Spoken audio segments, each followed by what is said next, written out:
মানে আপনার এই হঠাৎ হঠাৎ শব্দ থেকে আমি একটু ডক্টর সাব্বির আপনার কাছে জানতে চাই যে এই যে জুলাই ঘোষণাপত্রের ব্যাপারে এই যে হঠাৎ করে এক সময় বলা হলো যে দিতেই হবে এই সময়ের মধ্যে, এখন তো আবার 30 দিনের কথা বলা হচ্ছে।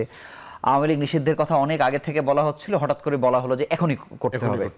মানে এনসিপি কি এরকম কিছু একটু ছন্দ পতন ঘটছে কিনা, বা মানুষের আগের যে তাদেরকে টলারেট করার যে ব্যাপার ছিল সেই জায়গা থেকে মানুষও একটু পিছিয়ে আসছে কিনা, মানে এনসিপির বিষয়ে বলছি আর কি। আচ্ছা, মানে দেখুন,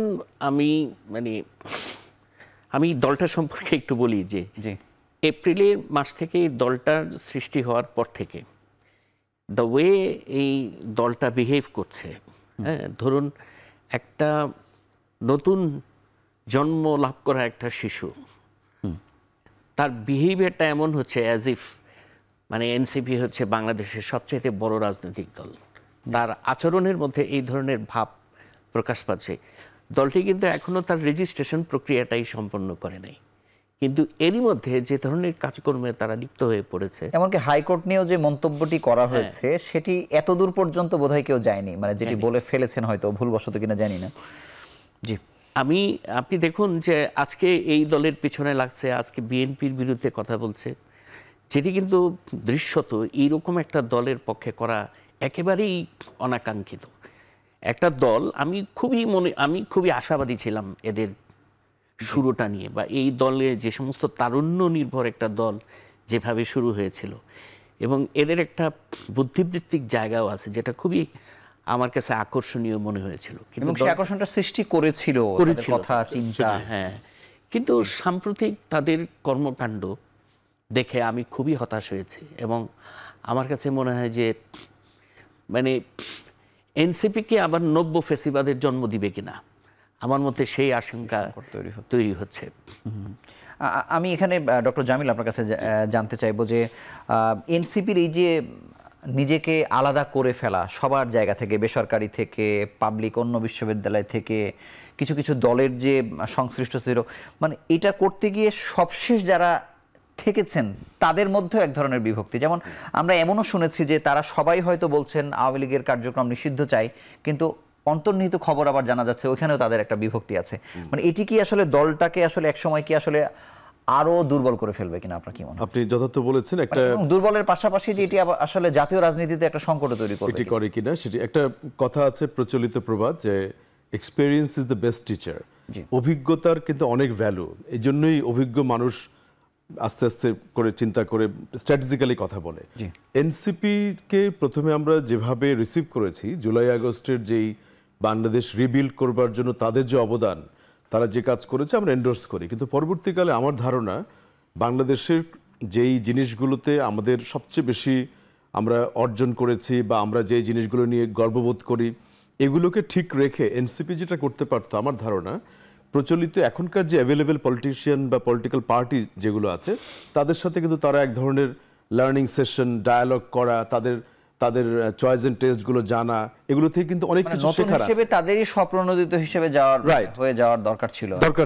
এতে করে হতে কি ওই পলিটিক্যাল যে ম্যাচুরিটি যেটা স্যারও বললেন এটা চলে আসে।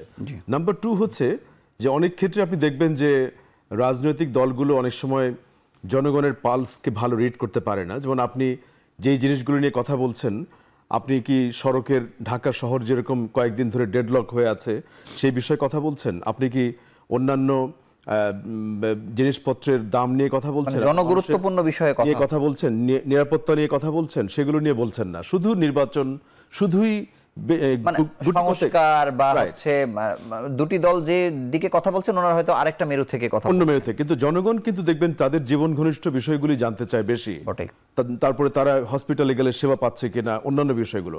এনসিপি যদি এই ক্ষেত্রে কিছু ইনোভেটিভ জায়গায় কাজ করতে পারত, যেমনটি ধরেন সড়কের নিরাপত্তা নিয়ে কাজ করেছিল, তারপরে ধরেন প্রাইভেট ইউনিভার্সিটি ভ্যাট ট্যাক্স বন্ধের জন্য তার আন্দোলন শুরু হয়েছিল।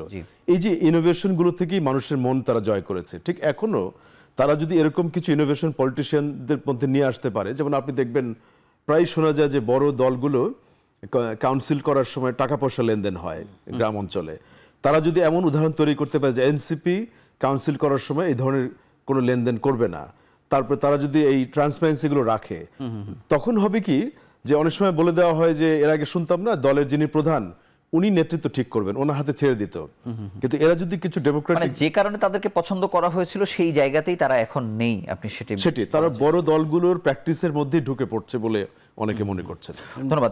একটু আমি যোগ করি যে কারেক্টলি উনি কথাটা বলেছেন যে মানে আসলে এনসিপির এখনকার তাদের কাজটা কি ছিল মাঠে, তাদের উচিত ছিল জনগণের মন জয় করার জন্য যত ধরনের কর্মকাণ্ড করা, যে কাজটা তারা করতে সম্পূর্ণরূপে ব্যর্থ হয়েছে বলে আমি মনে করি। তাদের এই জায়গাটা এবং দুর্নীতির প্রসঙ্গ বরং তাদেরকে আরো বেশি কণ্ঠাসা করেছে। এবং তাদের এখন ওই আত্মবিশ্লেষণের জায়গাটা, আত্মবিশ্লেষণ তাদের করা উচিত যে তারা যেভাবে চলছে তাদের দলের ভবিষ্যৎ খুবই খারাপ।